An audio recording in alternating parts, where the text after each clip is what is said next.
Feels as though you and your companions ride through a dream. The birds are gone. The wind has stilled. Only the faint glow ahead remains, a pale shimmer pulsing like a heartbeat at the forest's core. At last, you reach a clearing. In its center stands an ancient stone circle, moss-draped and crumbling. It is not large, barely a dozen stones, but there is something timeless in the way they lean together, worn by centuries. In their center lies a hollow ringed with bare earth and scattered bones, some animal, some not. The glow emanates from the ground itself, rising like mist from a deep crack in the soil. Sir Aldwin dismounts first, blade drawn. "This is no place for men," he mutters, eyes scanning the shadows. Mara crouches near the stones, her fingers brushing a carved spiral. "These markings," she whispers, "they're older than our tongue." Tomas stays close to your side, eyes wide but steady. You place a hand on his shoulder. "Courage," you say, though your own heart beats heavily in your chest. As you step into the circle, a low hum rises in the air, faint but resonant, like a song remembered by the earth. The glow intensifies. You kneel and place your palm on the soil. It is warm, pulsing. And then a voice, not heard with ears, but felt in bone, a whisper without words, a memory not yours. Images flood your mind, fire consuming the forest long ago, a great creature bound beneath the roots, an oath made by ancient hands. You see a knight kneeling where you now kneel, a blade driven into the ground, light pouring from the wounded, made, a seal, a promise, a warning. You stagger back, gasping. The others rush to your side. "It's bound here," you say, but weakening. The seal is breaking. That night, you camp just beyond the clearing. No fires lit, no one speaks. Above, a whisper. The forest watches, and you feel its gaze like cold rain. In your dreams, the creature stirs vast, shapeless, old as time. It does not speak, but it hungers. You wake before dawn. Your purpose clear? This is not just a forest. It is a prison. And the key lies in your hands. The morning sky hangs low and gray, heavy with unstrain. A silence clings to the air as you ride back toward Witherford, each hoofbeat carrying the weight of the truth you now bear. The forest is not merely haunted, it is waking, and something long buried beneath its roots is stirring with ancient hunger. You do not know its name, but you have seen its shape in your dreams, and felt the tremor of its rising in your bones. Word travels fast. By the time you reach the keep, Lord Theobald awaits you in the hall, flanked by his steward and a cluster of grim-faced knights. You recount what you saw in the clearing, the stones, the hum, the whispering vision. The old man does not scoff. He listens, brow furrowed, fingers steepled. When you finish, he speaks in a voice roughened by age and memory. "My grandfather spoke of such a place," he says. "Said the old gods were buried there, and the world was safer when forgotten. But the seal must have weakened. Something has changed." The next days pass in quiet urgency. Messengers are sent, sentries posted at the edge of the forest. You ride to nearby hamlets, speaking with elders and hedge priests. Tales emerge of cattle gone missing, of strange marks in the snow, of children who dream of clawed hands and silver eyes. All speak of something old. All are afraid. Back at the castle, a council is called. Around the fire of a table sit men and women of sword and spirit. Sir Aldwin, Mara, Tomas, Lord Theobald, and you. A map is spread across the table. You trace your finger toward the circle in the woods. It will not stay dormant. You say, whatever sleeps there is waking. And if it rises, you do not finish the thought. "We cannot face this with swords alone," Mara says softly. "The creature was bound by ritual, not iron. We must understand what sealed it before it is too late." The next morning, you return to the circle with a smaller part of Mara to study the runes. Tomas to guard her, and you to stand between them and whatever might come. She sets to work, sketching symbols and murmuring old prayers. The light pulses stronger now. The hum is louder. You can feel the thing beneath the earth straining. That night, Mara finds you by the fire. Seal was made with 3 things. she says. A blade of truth, a voice of grief, and a heart that gives willingly. She looks at you. It was a knight who made it last time. It must be again. You stare into the flames, your heart heavy. You came to this world without memory, without past, but you have found purpose. And now, perhaps, you know why. The storm gathers beyond the hills, and you, Sir Godric, must be the light that holds it at bay.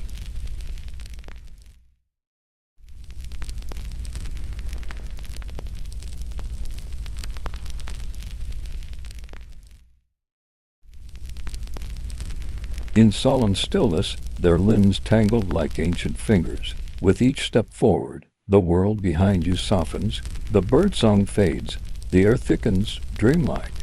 It is not the same forest you have ridden through a dozen times. It is deeper, older, a place not on any map. You find her by a tree so wide it takes for men to span it. She is seated on a rock, weaving grass into a spiral. Without looking up, she says, "You are meant to come." You wait, silent. She continues weaving. "There are two paths," she says at last. One holds the world you came from, lights, wires, glass screens. The other is this one, earth, blood, bone, and vow. Few are given the choice. You kneel, sword upright between your hands, blade kissed by moss and shadow. "Why me?" she smiles faintly. "Because you remembered how to kneel. You do not understand fully, but you accept it." In her gaze, you feel neither pressure nor pity, only recognition. She reaches into her satchel and offers you a small vial of dark glass. "Drink, and you will wake where you began. Pocket it, and you may return if ever the other world calls. Leave it, and the gate closes behind. You take the vial. That night in your chamber, you sit beneath candlelight and weigh it in your palm. The sword leans against the wall. Your hands are rough, the lines of labor now permanent. The tunic scratches. The air smells of smoke and leather. And yet, you no longer miss the hum of electricity. At dawn, you bury the vial in the chapel, garden beneath the roots of a blooming rose bush. You say nothing to anyone. But when you step outside, the wind carries a faint scent of salt and lavender, and the world feels solid beneath your feet. You have made your choice. You are Sir Godric, Knight of Witherford, and this is your home. The days that follow unfold like threads drawn slowly across a loom, one after another, weaving something dense and real. You rise each morning with the first gray light that slips past the castle shutters, the smell of damp stone and hearth smoke greeting you like a familiar companion. You are no longer disoriented when your feet touch the cold floor, no longer startled by the sounds of the courtyard, the crow of the rooster, the laughter of squires, or the low murmur of prayer from the chapel. You belong here now, not only in name or task, but in soul. As autumn deepens, the colors of the land begin to shift. The hills blaze with ochre and crimson. The harvests come in under cloudy skies. Carts creaking under the weight of turnips, barley, and onions. You help organize the stores, oversee the grain allotments, and listen to the steward count jars of preserved plums. The work is ordinary, but there is a strange comfort in it, like fitting into a place that once waited for your return. Evenings grow quieter. In the great hall, meals are taken by firelight. Minstrels pluck at lutes while knights sip hot mead. The flicker of the torches casts long shadows on the stone walls, and you often find your gaze drifting to the old tapestry that hangs above the hearth, a faded image of a lion and a tree. It is ancient, the colors bleached by years of smoke and sun, the threads fraying, yet the image calls to you. You feel you've seen it before, in dreams or in memory. One night, as the flames crackle low and the hall empties, you rise and approach the tapestry. Your fingers brush the fabric. Beneath the lion's paw, barely visible, are runes stitched in faded blue. You fetch a candle and lean in. The letters shimmer faintly in the light. One who walks between times may mend what was broken. The words send a chill through you, not of fear, but of revelation. You do not know what it means, but you know it was meant for you. The next morning, you visit the old priest. He listens, eyes closed as you describe the runes. When you finish, he places a wrinkled hand over yours. There are legends, he says, of knights who arrived from elsewhere, men not born of this soil, yet bound to its fate. Some say they were sent to guide. Others believe they were echoes of past souls returned to finish what was begun. You say nothing, but your breath quickens. You think of the dreams, of the woman in the cloak, of the vial buried beneath the rose bush. That afternoon, you ride alone to the high ridge beyond the river, the place where hawks circle, and the air smells of pine and cold wind. You sit on a stone and look out over the valley. Witherford lies below you, the smoke of hearths, the tiny shapes of villagers moving between huts, the thin ribbon of road winding toward the forest. You realize then, this world is not frozen in time. It is alive, breathing, changing, and you are part of its weave. You are not merely a visitor. You are a thread in the tapestry, and your story is not yet finished. Winter begins to whisper through the bones of the land. The wind turns sharper, nipping at ears, and curling through the cracks of castle walls. Frost clings to window panes, and the breath of animals clouds in the morning air. Yet it is not only the weather that shifts. There is a stillness to the village nounities that no one names aloud, but all feel. Fewer linger in the streets. Doors are barred earlier, and the old speak less freely by the fire. You begin to sense it too, as if the world is holding its breath. The forest, once filled with birdsong and rustling leaves, has grown quiet. Even the dogs at the edge of the village refuse to enter the glades beyond. Lord Theobald calls a council, his brow furrowed, fingers drumming on the wooden table as reports of disappearances and strange lights grow more frequent. The priest speaks of signs and omens. The steward suggests strengthening the walls. You listen in silence, a slow certainty building within you. That night, you take to the tower alone. From its peak, the world unfolds in silence, the village wrapped in mist, the woods black and endless beyond, and there, at the farthest edge of sight, just before the horizon swallows it, you see it, a faint glow pulsing deep within the trees. Not firelight, not moonlight, something else. The next morning, you gather your companions. Sir Aldwyn joins without hesitation. The huntress Mara, her bow slung across her back, says only, "It's time." The boy Tomas, barely more than a squire but brave beyond his years, insists on coming. Together you prepare. Cloaks are fastened, blades are checked. A pouch of herbs and vials from the healer is tied to your belt. The old priest blesses you at the gate, his voice trembling. The land remembers, he says. It knows what was done long ago. Be careful where you tread. And so you ride, not in triumph, but in quiet resolve, past the frozen fields, through the Bearland woods, toward the glow that pulses in the distance like a heartbeat. You do not know what waits for you, a creature, a curse, a truth buried deeper than time, but you feel the story tightening around you, like the final thread in a pattern long woven. You ride not as a stranger anymore, not even as a knight. You ride as one called by the land itself, and whatever waits ahead you will face it, because it is your world now, and you will not let it fall.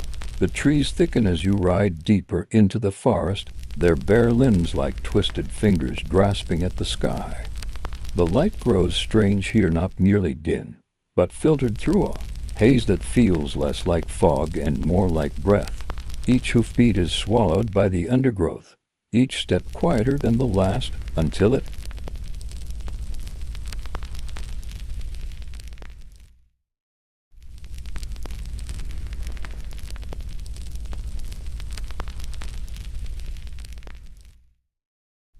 in that reflection, not your face but hers, the woman, she waits, silent, eyes full of stars. You kneel, not out of fear but reverence. She speaks only one word, return, and when you stand, the feather is gone, but the path behind you is clear. You know now what must be done.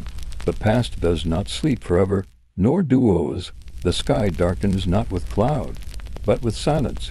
the kind of hush that falls before great change. As you descend from the forest path back into the village, the people sense it too. They move slower, speak softer, eyes linger on the hills more often than they used to. Something ancient has stirred, and though no trumpet has sounded, the hearts of Witherford beat faster in quiet preparation. You walk among them now with a different step. The feather is gone, yet its memory burns in your chest like a vow renewed. In the castle's small war room, a map is spread across a table. Lord Theobald stands beside it, weathered fingers pressed to the edges, as if holding down the very land itself. The border riders have returned, he tells you, tracks in the eastern woods, not walls. He doesn't say what they are. He doesn't need to. The old priest, seated by the fire, reads quietly from a book so ancient its pages are frayed like autumn leaves. Some storms, he murmurs without looking up, do not ride the wind. They rise from the roots of the world. You spend your days preparing not just swords and armor, but the people. Children are taught how to hide, how to signal. Young men are trained in the basics of defense. The castle yard becomes a place of quiet discipline. You find yourself teaching as much as leading, each lesson passed down like fire from one torch to the next. This is what it means to be a knight, not to fight alone but to make others strong beside you. And then one morning a raven lands on the chapel's roof. Its feathers shimmer with an unnatural hue like oil on water. The old priest sees it and pales. It is time, he says simply. At sunset, a horn sounds in the hills, low, distant, and not one of yours. You stand at the gate that evening, armored not only in steel, but in purpose. Whatever comes next, you will meet it not as a man who woke in the wrong time, but as Sir Godric, knight of this land. The storm is no longer gathering. It is here. Dawn breaks with a bruise-colored sky, the kind that seems to hold its breath. The village is quiet, but not asleep. Doors are barred. Fires burn low.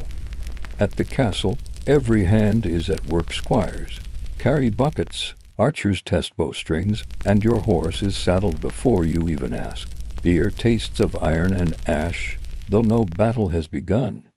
The days that follow the attack are marked not by celebration, but by quiet labor and long shadows. The dead are buried with rites sung softly under breath. The injured are tended to with poultices and prayers.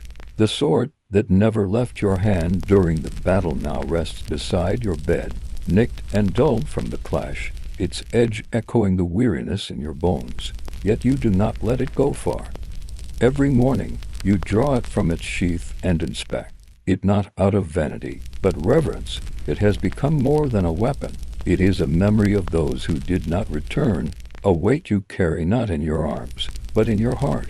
In the days that pass, you find yourself drawn to silence more often than speech. You walk the outer fields where the grass is growing back, slower than before. You visit the chapel not just at night, but in the hours between duties, lighting candles not for protection, but for peace. There, in the wavering glow, you whisper names you do not remember, learning villagers, squires, even the creature whose breath you felt hot on your neck before you drove your blade home. You are not haunted, not exactly, but you are changed. Something inside you has shifted, like stones realigning after a quake. Lord Theobald notices. At supper, he watches you carefully, saying little but asking with his eyes what he cannot put into words. You nod to him once, and that is enough. He understands. He, too, has buried men. The squires treat you differently now. They still laugh, still follow orders, but there is a hush to their reverence. When you speak, they still your own chatter to listen, not because your voice is loud, but because your silence was earned. One evening, as dusk deepens and the stars prick open above the keep, a traveler arrives at the gate, a woman wrapped in deep blue wool, with eyes like dusk, and a voice low as wind in the pines. She carries no weapons, only a satchel of herbs, and a wooden flute. She asked for you by name, not Godric, but the one you held before, your real name, the one from your own world, and you freeze. She does not explain how she knows. She only says, "The road bends ahead, but some must choose whether to follow it." Then she turns and walks toward the forest without waiting for your answer. That night you do not sleep. You sit on the battlements until dawn, sword across your knees, and the weight of 2 names pressing against your chest. You do not yet know which one you will carry forward, only that the choice will come, and that you will not run from it. Scouts return just past first light. They're near, one whispers, pale and shaking. Not men, not wolves either, something between. You nod, though your heart drums like war already started. You climb to the wooden palisade and look to the trees. Nothing moves, yet the woods feel heavy, as if they breathe. Then, without warning, they come. Shapes between the trunks tall, hunched, gliding low, cloaked in shadows, not cloth. Their eyes flash amber in the gloom. The villagers call them whites. Spirits of old forests wronged. But today, they are real. And they are not ghosts. They are teeth and claw and fury. The first arrows fly from your side, and the air cracks. A screech answers. One shadow falls, then another. But they are too many. The creatures strike the palisade with terrifying speed. Wood splinters. Men shout. You leap into the fray with sword in hand. It sings as it moves clean, deliberate. You fight not for glory, but for sight, but by story. It belonged to Sir Euland, a knight from tales whispered over fires, a man who vanished centuries ago while chasing something he called the echo of the first vow. No one believed him. You kneel and lift the helm with both hands. It is heavy with silence. That night, you camp beneath an old yew tree. You do not light a fire. The forest glows faintly on its own, a pale shimmer on every leaf. You lay the helm beside you and sleep. You dream not of battles nor quests, but of a boy watching the stars from a hilltop, his father beside him telling him of a path walked only once by true knights, a path that vanishes behind you as you step forward, a path where truth is heavier than steel. When you wake, the helm is gone. In its place, a trail of moss-covered stones arcs gently into the trees. The spiral begins again, and so do you. The days grow shorter, though you do not mark them by calendar. You measure time now by the color of the sky, by the way the wind tugs at the trees, by how long the shadows cling to the walls of the keep before they slip away. The village, too, senses the change. Chickens roost early. Hearths are kindled before twilight. Eyes flick to the tree line more often.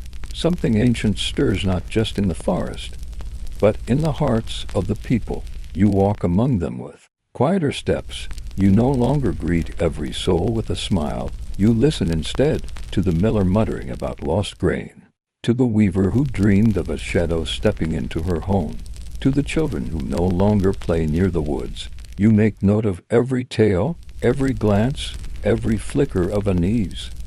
A knight does not only carry a sword, he carries the weight of those who cannot. The keep is no different. Lord Theobald's once steady hands now tremble when he grips his goblet. There's old magic in the soil, he tells you one night by the fire. Not all of it is friendly, and not all of it forgets. He speaks of storms that once shook the earth, of voices carried on the wind, of a time when men bargained with things they could not understand. You know he does not speak in riddles. He speaks in warning. The chapel bell rings more often now. The priest offers blessings with extra fervor. Some villagers have begun placing charms on their doors, braids of straw, salt circles, tokens carved from bone. You do not discourage them. Faith in any form is a shield, even if the blade is unseen. One evening, you take your horse and ride the perimeter of the lands. From the farthest field, you can see storm clouds massing in the distance, not gray, but a deep violet black that swallows the stars. The wind tastes of copper and old iron. Thunder murmurs low like a creature clearing its throat. As you return, you find a package waiting in your chamber, wrapped in oilcloth, tied with a leather cord. No note. Inside, a single item, your own childhood toy. A wooden knight carved with care, worn smooth with age. You have no memory of it being made, and yet you know it. You once carried it everywhere, in your old life. The life before this one. You sit for a long time, the little knight in your hand. Outside, the wind howls, the keep shudders, and the first drops of rain strike the stone like whispered warnings. The storm has arrived. Rain lashes the stone walls of the keep as dawn breaks in a pale shimmer. Barely distinguishable from the gloom of night, the sky is an endless curtain of gray, its weight pressing down on the village, the fields, the forest beyond. You rise before the bell tolls. Your armor waits, cold to the touch, but familiar now. Each strap, each buckle, each worn leather seam as known to you as your own skin. You dress not in haste, but with the quiet purpose of one who understands what may come. Outside, the villagers move like shadows, hoods drawn, heads low. The air hums with more than rain, it carries a tension that hums in your bones. You pass the baker's stall, shuttered and dark. The blacksmith's forge is cold, no hammers ring this morning, only silence, thick as mud. You make your way to the chapel. Inside, the priest has lit every candle. Their flickering glow is not warm enough to chase the dread from the room. He says nothing as you kneel beside him. Together, you pray not for victory, but for courage, for clarity, for the strength to face whatever is approaching. Later, Lord Theobald calls a council. Only a handful attend: yourself, Sir Aldwyn, the steward, and the priest. Maps are unrolled, reports laid bare, a shepherd gone missing, a field found smoldering, though no lightning struck, tracks that twist in upon themselves, as if the earth recoiled from what passed through. We cannot fight what we do not see, Aldwyn mutters. We must wait. But the priest disagrees. Waiting is its own danger. He warns, whatever stirs now is not new, it is waking from old sleep. That night, the storm deepens. Wine screams through the tower slits, shutters bang. The great oak outside the chapel bends and groans like a wounded beast. And in the blackest hour before dawn, you dream again. You stand in the same field of battle, sword red, shield cracked. But this time the woman in the starry cloak speaks. Her voice is not a whisper, it is the rustle of leaves, the creak of ancient boughs. The land remembers, she says. But do you wake, heart pounding, the dream clinging like wet cloth. And there on your bedside table, a single feather rests, blue as twilight, edged with gold. You did not place it there, but it waits, as if a sign, or a summons. The storm is no longer only in the sky. It is within. The blue feather lies still, on the wooden table, almost glowing in the gray light of morning. It should not be there. You did not bring it. No bird in this land wears feathers of that color, and yet it rests as though placed with purpose. You reach out, touch it gently. It is soft as breath, and cold like the mist before dawn. Beneath your fingers, a memory stirs again. The woman in the cloak of stars, her eyes lit with ancient knowing. The land remembers, she had said, and now so do you. Fragments, broken and scattered like glass in river mud. A path once walked, a place once known, a choice once made. You step out into the courtyard. The storm has passed, but the wind still clings to the eaves. The village is waking slowly. Smoke rises, cautious and thin, from the chimneys. Children peer from doorways, uncertain. The forest looms darker now, as if brooding beneath its boughs. You ride to the edge of it, the feather tucked safely in a pouch near your heart. It pulses there not with heat, but with weight, as though reminding you, this matters. At the wood's edge, you dismount. The trees watch silently, old and tall. Their trunks twist like sleeping giants, their roots like curled fingers in the earth. You step forward, boots crunching leaves, every footfall quieter than the last. The light fades quickly, swallowed by the canopy. There is no bird song, no wind, just the hush of age. Then you see it, a faint trail, overgrown but still present, a path not meant for common use, a path remembered by the land. You follow it, deeper, until sound changes. The forest breathes around you somewhere ahead. A faint glimmer flickers through the trees, a clearing lit not by sunlight, but something older, paler. A stone stands there, moss-covered and tall, carved with markings. Long forgotten, beside it lies a pool, its surface still as polished glass. And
laughing, eating, living, you realize with aching clarity. They do not see what you see. They feel it, perhaps, like the edge of a distant storm. But you stand closer. The spiral is widening. The circle is drawing you in as you return to the keep. The stone in your pouch warms slightly, not hot, not glowing, just warm like a breath against your hand. You do not sleep.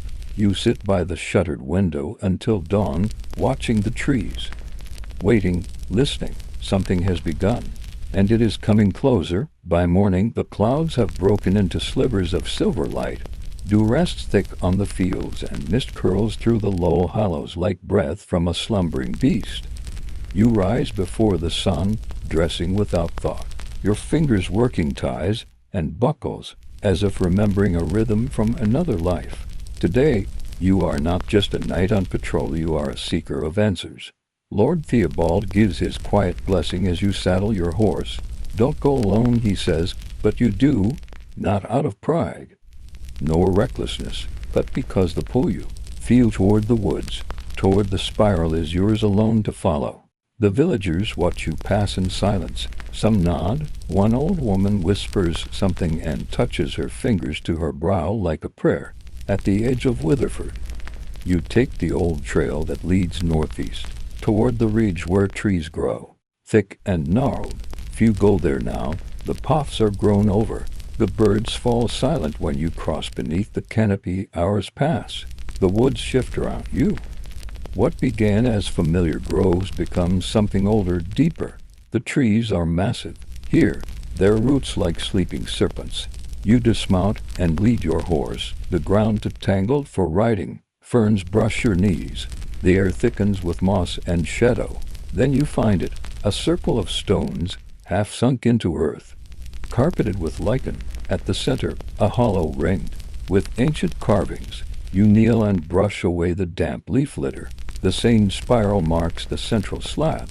You place the stone from your pouch into the carving. It fits perfectly. For a long moment, nothing happens. Then the wind shifts, not a gust but a turning. The leaves stir in unison, spiraling outward. Light dins, the air grows dense, and then you hear it, a low, steady sound like chanting carried far on water. You stand slowly, sword untouched. The forest holds its breath. Behind you, footsteps. Crunch. You turn, hand ready but find not a foe. A woman stands there, cloaked, familiar. She is the one from your dream. Her voice, when it comes, is both distant and close. It is not a place you found, Godric. It is a memory. What is this, you ask, but even as you speak, you know. She lifts her hand and gestures to the stones. This is where it began, where he turned back or forward. The first night, the forgotten oath. You feel something stir inside you, not memory, but recognition. A call older than your body, older than the world as you knew it. She steps closer. You must walk it, she says, not for glory, for remembrance. The wind turns again. The spiral hums beneath your boots, and then she is gone. You stand in the center of the stones, the world still and waiting. At the edge of the map, where stories fade into shadow, your journey begins again. From the North Tower, a sharp cry cuts through the air, the cry of a falcon. You look up.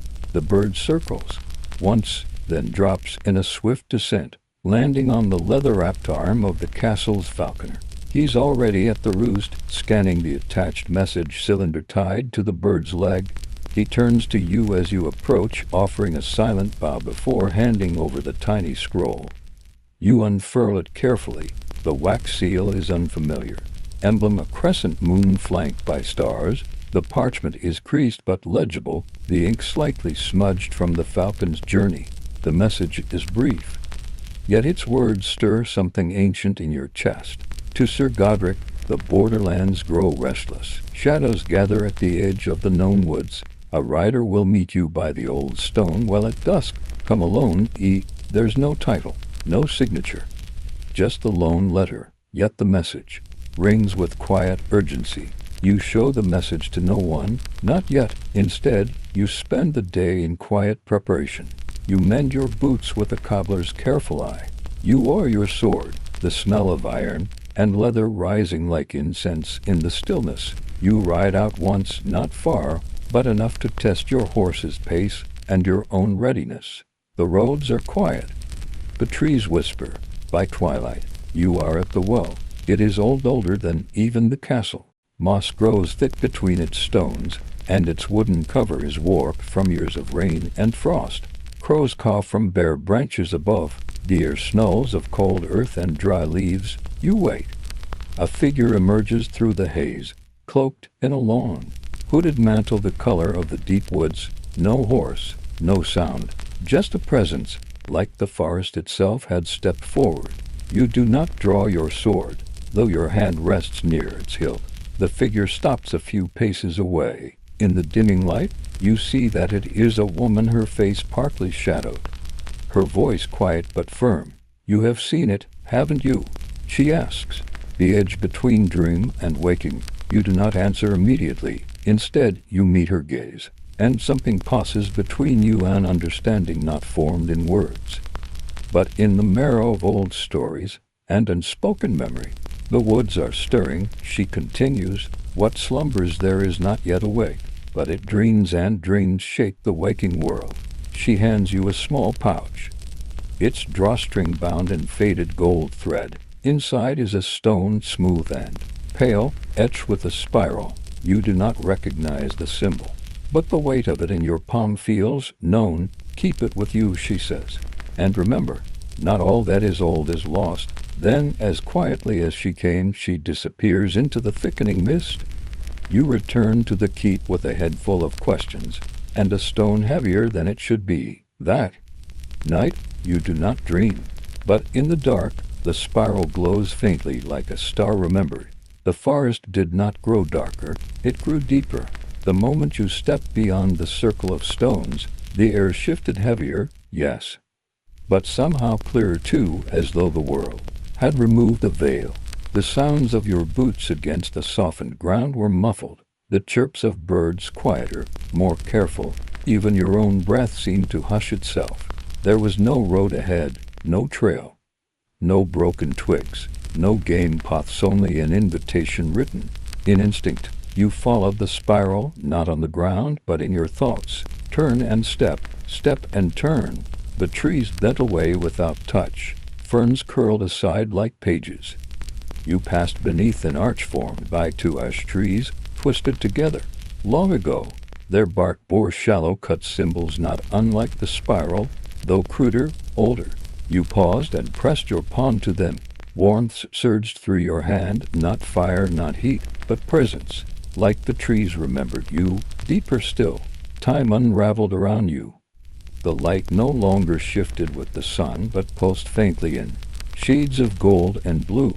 You began to feel the forest watching, not with menace, but with memory, as if it had been waiting for someone to return. For you, in a hollow between roots, you found a broken helm, rusted, overgrown with moss, half buried.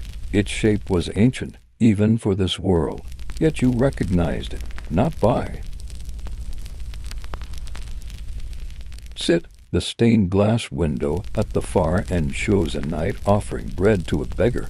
The colors are faded in places, the lead cracked along one edge, but the image holds, a hand outstretched. A simple act. You find yourself staring at it for a long while. It is here more than anywhere else that the stories of your life gather. The battles fought, the wrongs endured, the people protected, forgotten, mourned. They do not accuse you. They do not praise. They simply exist, like candle smoke curling toward the rafters. This is the voice of the chapel. It does not thunder. It does not command. It reminds. There is no armor here, no shield, nothing to wield or win. There is only the quiet weight of being, and the gentle ache of wanting to do right. Though you may not always know what that is, you think of the steward's worn hands, of the boy with the crooked smile who led the goose down the lane, of the old woman and her plum, of the blacksmith's eyes as he nodded in passing. These are the faces that fill your prayer. When you rise, you do not feel lighter exactly, but you feel steadier.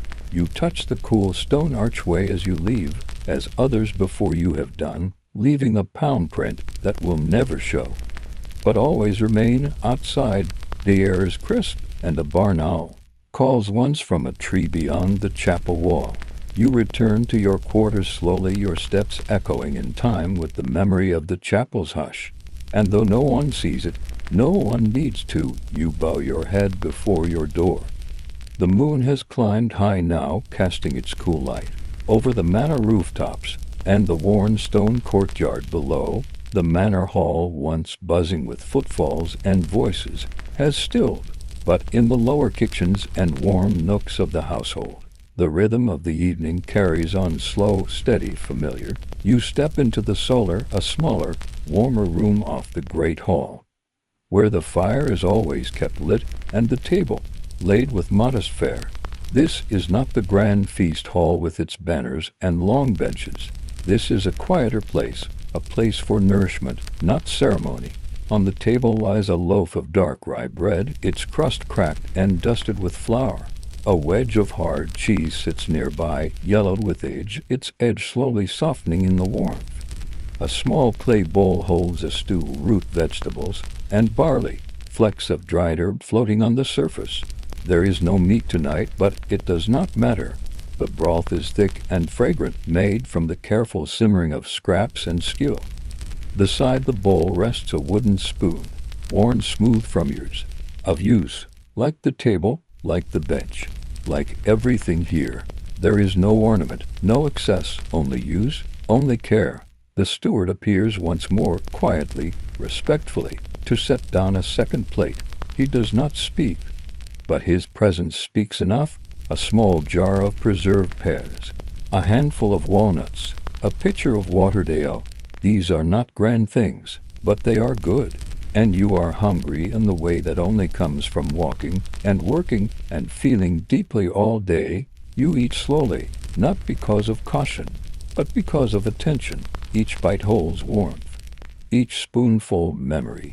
You think of those who grew the carrots, the hands that stored the grain, the fire that warmed the pot. The food is not merely consumed, it is acknowledged from the nearby hearth. The fire crackles softly. The light it casts is golden and uneven, dancing on the wood-paneled walls and glinting off the rim of the clay bowl. You lean back and take a sip of ale, slightly bitter, slightly sweet, and feel it settle warmly in your chest. This, too, is knighthood, not the battle, not the armor, but the feast after, the sitting down, the sharing of bread, the trust that one will be fed and feed others in turn. You remember your father, or was it the man who raised you, telling you that a knight is not truly tested in the field, but at the table. A man who eats with pride is a hungry man, he had said. Eat with gratitude, and you'll never starve. You smile faintly at the memory, and finish the stew. As you set the spoon aside, the steward returns to clear the table. Again, no words, only the nod. only the gesture of a man who knows the rhythm of your hunger and respects it. You remain seated for a while longer, your hands folded in your lap, your gaze turned toward the hearth. There is no hurry. The night is young, and yet you feel the weight of it like a soft woolen cloak across your shoulders. Tomorrow will come with its own labors, but for now the only duty is to rest. You rise, finally, and pass once more through the quiet hall. A servant girl passes you on the stairs, the basket of folded linen in her arms. She curtsies, and you return the gesture with a simple hand over heart. It is enough. And as your boots echo softly on the stone floor, you feel not alone, but held by the place, by its people, by the stillness itself. The morning sun crests over the eastern hills, washing the village of Witherford in a soft, golden light. Dew glistens on the thatch rooftops, and chimney smoke curls into the pale blue sky like lazy ribbons. In the castle courtyard, you find a quiet stillness broken only by the chirp of swallows and the distant bleating of sheep. As you pass the stables, the stable boy nods, wiping his hands on a woolen rag. He says nothing he doesn't need to. There's a comfort in the silence, the kind shared only by those bound to the rhythm of honest work and ancient duty. The next morning dawns gray and heavy, the sky bruised with clouds that promise rain.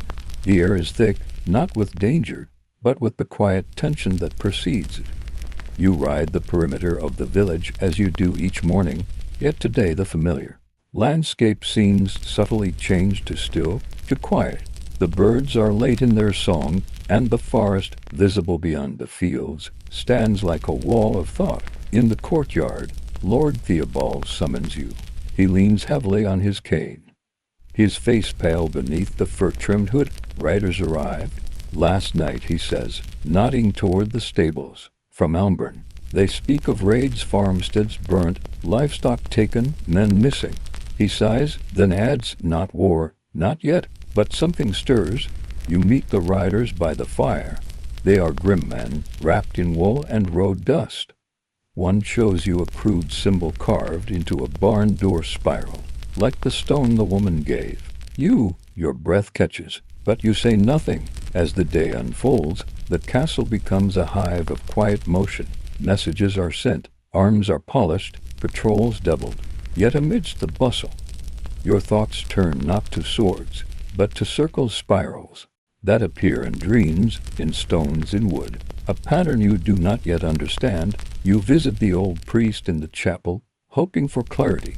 He listens as you recount the message, the woman, the stone. When you show him the symbol, he pales slightly. It is old, he murmurs, older than this land. It means memory, or sometimes return.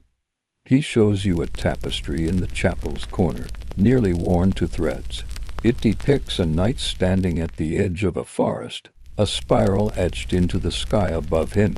The priest says it is from the time of the first keep, long before Witherford. Who was he, you ask? No one knows, he replies, only that he entered the woods and did not return the same. That night, you find yourself drawn to the village green. Rain falls in soft drizzles, and smoke roofs tilt slightly under the weight of age and rain. Smoke rises from chimneys in thin, lazy ribbons. Doors hang open in welcome, not from disregard. The people here know you not as a myth, but as a presence. They nod. They rise from their stools. They bow with a mix of affection and deference, eyes shaded by hands caked in flour or soil. An old woman, bent with time, offers you a plum from her basket. You take it not from hunger, but because it is part of the dance. Her fingers brush yours, cool and worn. Her smile is toothless, but real. Behind her, two girls spin wool on a shirred spindle, their voices low as they hum a song you don't recognize, but feel you've always known. The village green is quiet, the well at its center surrounded by buckets and chickens. A boy draws water with more effort than grace, but manages a triumphant grin when the pail crests over. You pass by the smithy, where iron sings beneath the hammer. The blacksmith pauses to nod, sweat glistening at his temples. He knows which horseshoe you'll need before the week is out. The carpenter's workshop smells of pine and sap. Shavings curl on the floor like parchment curls in the hearth.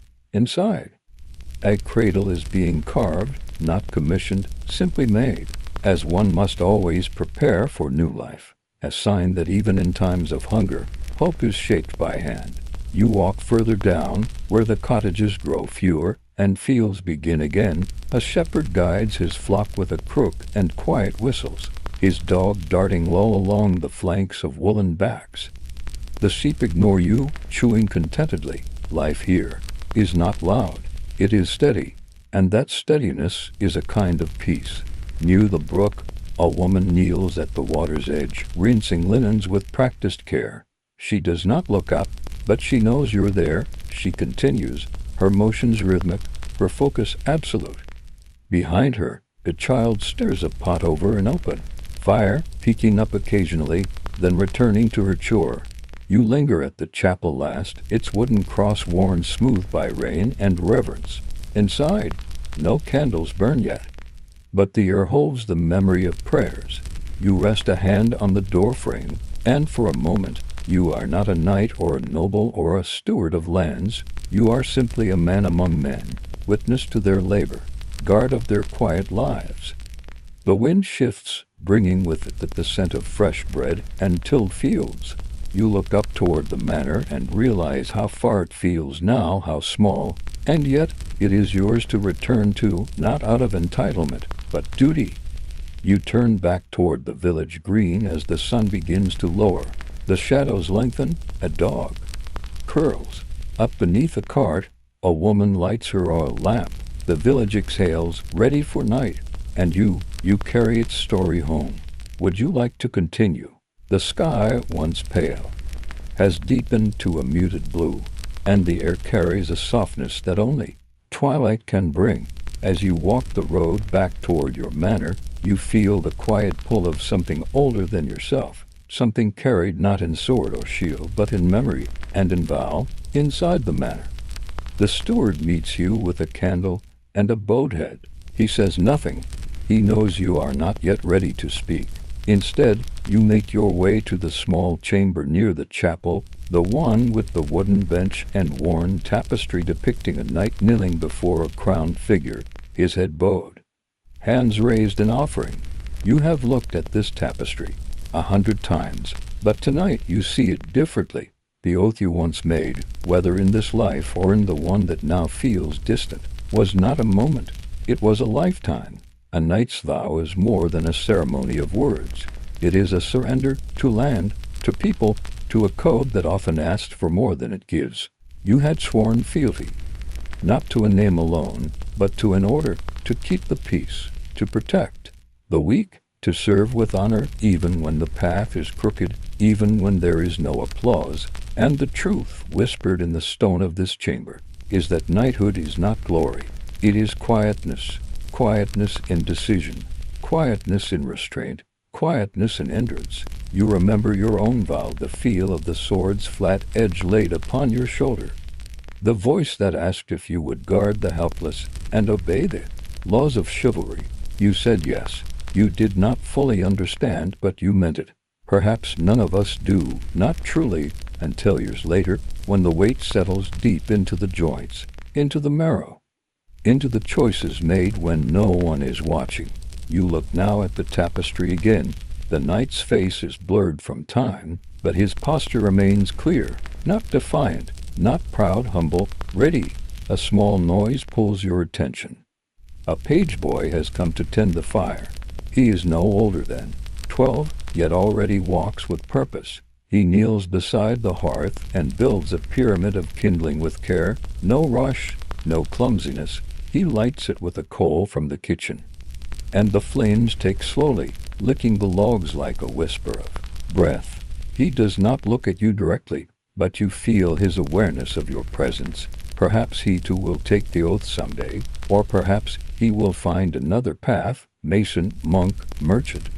It matters little. What matters is the spirit, the quiet willingness to serve something greater than oneself. You thank him softly, and he nods once before slipping out the door like a wisp of smoke. The fire crackles now, not loudly, just enough to fill the room with warmth and movement. You sit for a while, hands resting on your knees, eyes on the flames. And in this stillness, you do not feel heroic. You do not feel powerful. You feel responsible. Outside, the manor quiets. The servants settle. The torches are lit along the walls. And the sound of distant prayer rises from the chapel. It is not a dramatic night. It is not a night of war or feast or triumph. It is an ordinary night, but it is on such nights that vows are kept, and so you rise and walk once more through the quiet halls of your life. Nightfall wraps the manor in soft darkness, not with silence but with a kind of hush, like the closing of a great book whose words still linger in the air.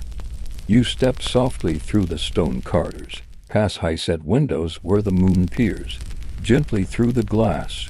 There is no need for a torch. You know this way, even in dimness. It is a path walked not by the body alone, but by something quieter. Tradition, memory, perhaps even faith.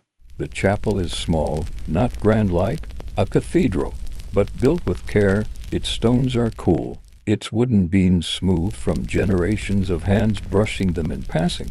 Inside, it smells of wax and pine, of worn leather-bound books, and faint incense burned days ago.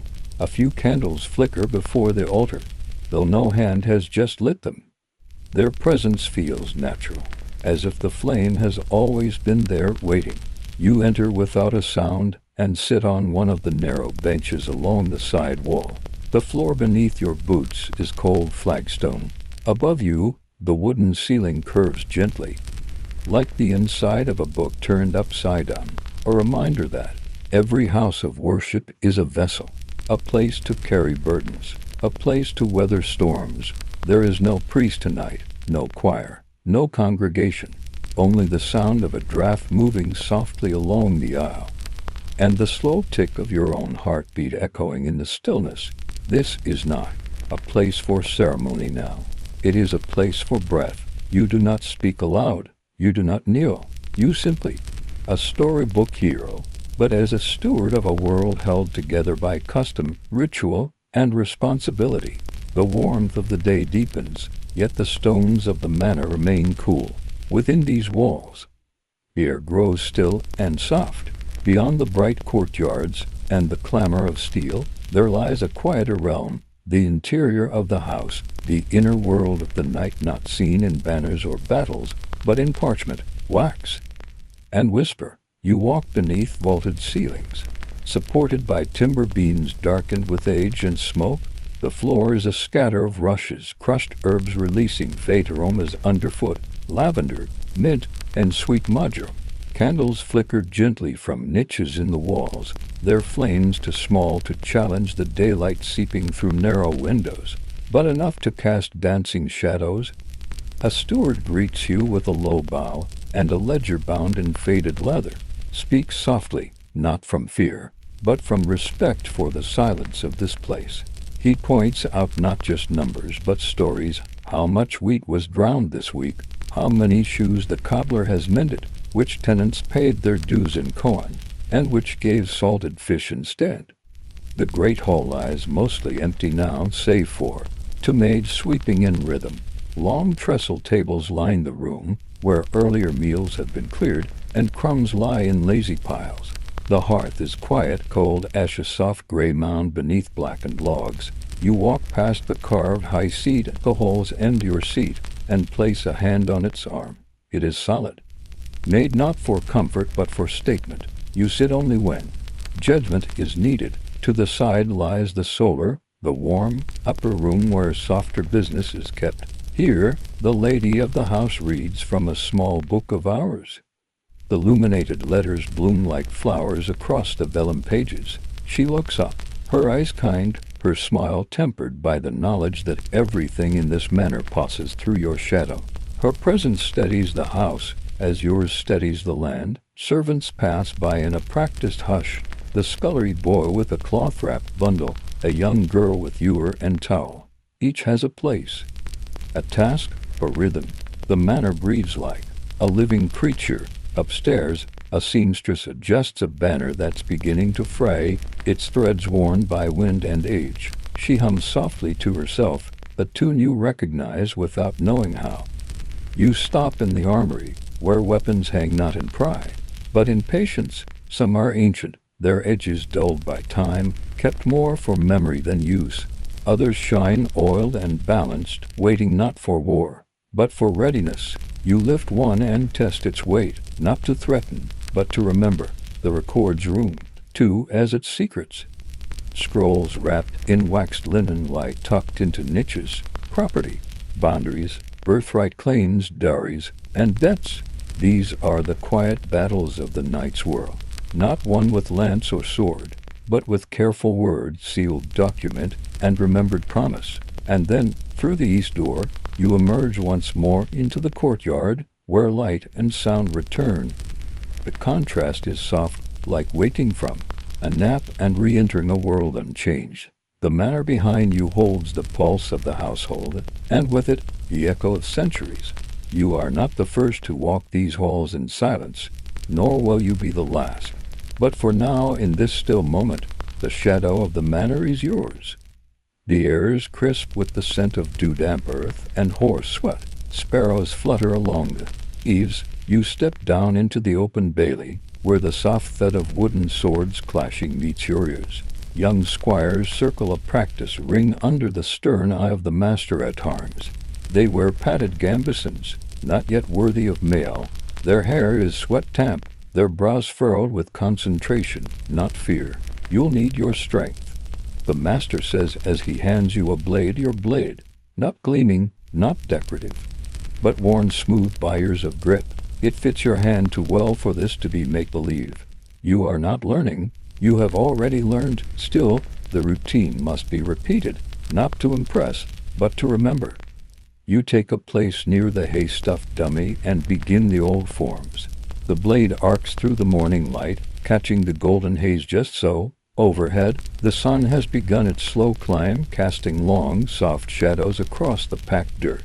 Each motion is deliberate. The edge draws a circle in the air, the point returns to center. You remember this, though you've never lived it. The balance between strength and patience. The breath before a swing, the hum in your wrist after a clean strike. The sword does not make the knight. It reveals the rhythm already within him. In a nearby alcove, your armor has been laid out piece by piece. A squire steps forward, cautious and quiet, helping you into the gear as if dressing a relic. The chainmail settles heavily over your tunic, followed by the breastplate, the greaves, the pauldrons. Each buckle cinched, each strap adjusted. By the time your helm is placed beneath your arm, you do not just feel the part, you are it. But being a knight is not merely about the blade or the steel. The master reminds you with a slow nod, remember, the code. Courage, yes, but also mercy, obedience, humility. These are harder to carry than iron. You walk with him beneath the shadow of the keep. He points to the chapel door, to the watchtower above, to the land stretching beyond the gates. Your sword is your symbol. Your strength is for others, the people in the village. They will kneel, but they are not beneath you. They are under your protection. The words echo in you, not as new lessons, but as old vows returned. Code you are sworn to is not written in ink but in action, in the steadiness of your hand when tempers rise, in the fairness of your word when disputes need settling, in the silence of your presence when others are afraid. As you return to the center of the yard, your squire hands you a cloth to wipe the blade. He looks up with wide eyes, not with awe, but with expectation, as though he knows that from this moment forward, your choices shape more than yourself. They shape his path too. You are not a warrior for glory. You are a guide in a land that remembers everything, every kindness, every failure, every promise kept. The bell in the chapel begins to ring, and the morning drills come to a gentle end. Your armor catches the light as you stand at rest, not in triumph, not in show, but in readiness. And just like that, you understand, you have woken not just as a knight, but as a man bound by something greater, something slower, older, and endlessly watching. You descend from the high walls of your manor and walk a winding path that cuts gently through green meadows toward the village below. The sky is soft with clouds the color of worn linen, and a breeze brushes the tops of the barley fields, making them sway like the surface of a quiet pond. In the distance, a dog barks once, and the toll of a bell from the chapel fades into the air like a whisper. The village is not far, close enough to be watched from the tower, far enough to feel like its own world. You pass between low stone walls laced with ivy, and the smell of turned earth greets you. The road is dirt and gravel, not harsh, but softened by centuries of footsteps and cartwheels. A child in a tunic too large for him runs ahead of you, barefoot, laughing at a goose he's taunting into a waddle. Fetched. It begins with silence, not the silence of modern life, not the humming of a refrigerator, the ticking of a distant clock, or the rustle of traffic outside a window. No, this is the silence of dew-soaked earth, and early mist, of stone walls, and wooden shutters still sealed against the chill of dawn. You stir from your slumber, not upon a spring mattress but on a straw-stuffed sack, rough and rustling beneath you.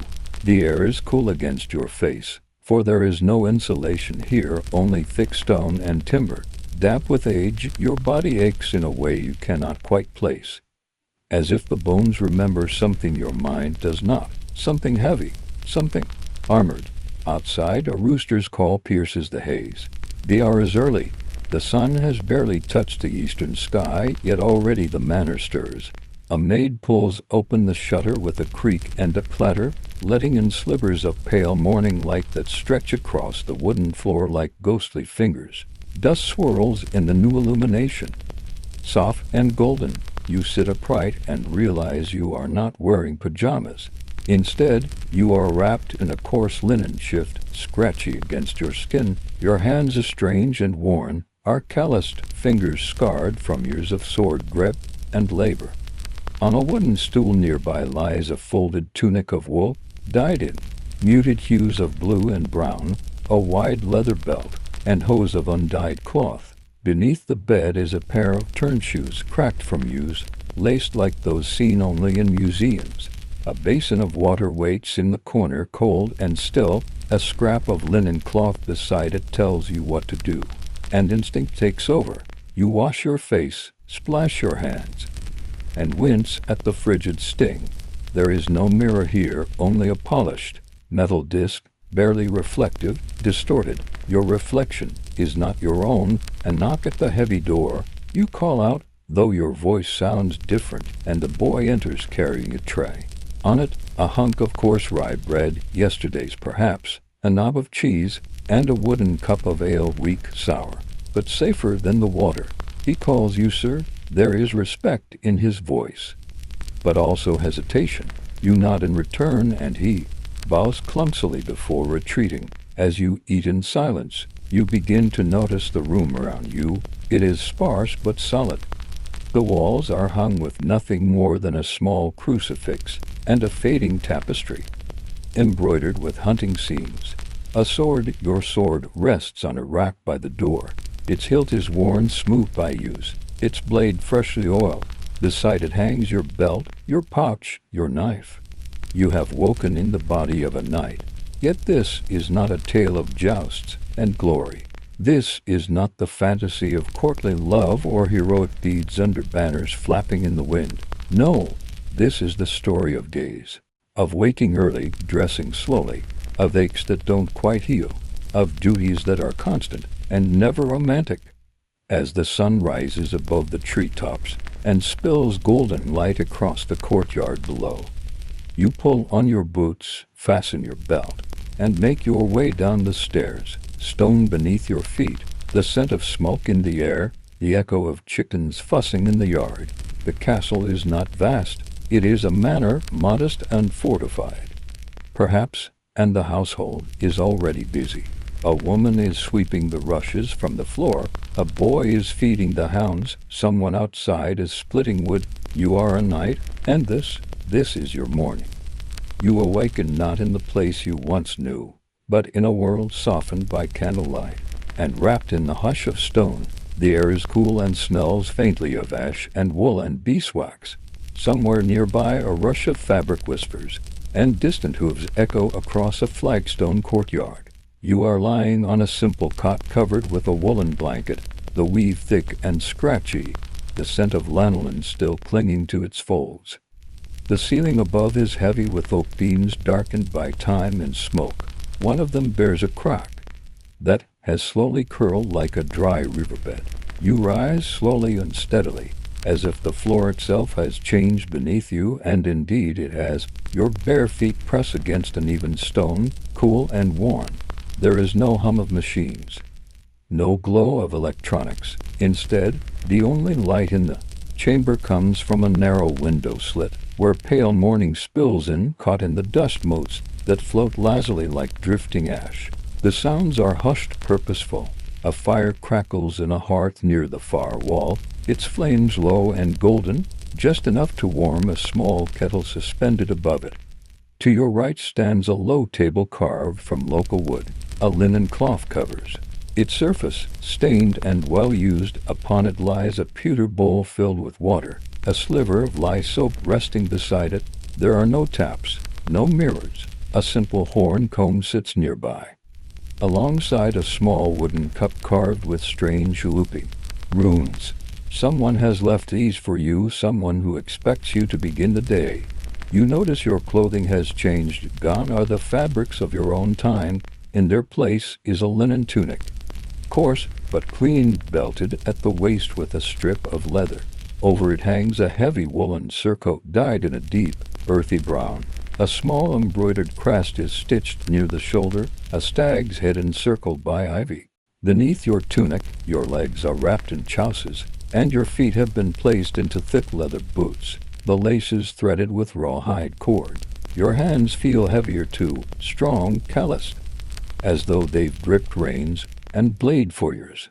Your reflection, faintly visible in the pewter basin, shows a face you know, and yet somehow don't. Older, steadier, worn not by time but by toil. The door creaks as it opens, not abruptly, but gently, as if those outside know that you are still adjusting. A boy no older than 10 stands in the threshold, his hair a tangle of straw, his tunic patched at the elbows. "Mord," he says, bowing low. "The master at arms awaits. You are not a visitor here. You are not a guest. You are someone of standing, someone expected." And with that, the first threads of this new life begin to weave around you. As you follow the boy through the cold stone halls, you pass rushes laid thick upon the floor to soften each step. There are snulls of bread just rising and steel just sharpened. Banners hang from the beams overhead, some faded, others fresh, each one telling a story, each one bearing a crest of lineage and fealty. The boy leads you into the great hall. A high, arched ceiling opens above like the ribs of a great ship turned upside down. A fire roars in the central hearth, its smoke curling up through a hole in the roof. Wooden tables flank the sides of the room, and servants move about like clockwork, pouring ale, brushing crumbs, lighting sconces. And at the far end stands a tall man clad in boiled leather and iron-studded gloves. He looks up as you approach, and nods once, a slow, approving motion. "You slept long," he says, "but not too long. The day waits for no night." You glance down at your hands again. You feel the weight of the world here, but also a strange calm, the kind that comes from purpose, from duty, from waking in a place where time is slower, but the meaning behind each action is deeper. You are no longer who you were, and the day, whatever it brings, has begun. There is no rush in this world, and yet everything moves with purpose. The hall behind you hums with morning labor, but ahead, in the quieter courtyard, you begin to understand the rhythm of a night's life, not as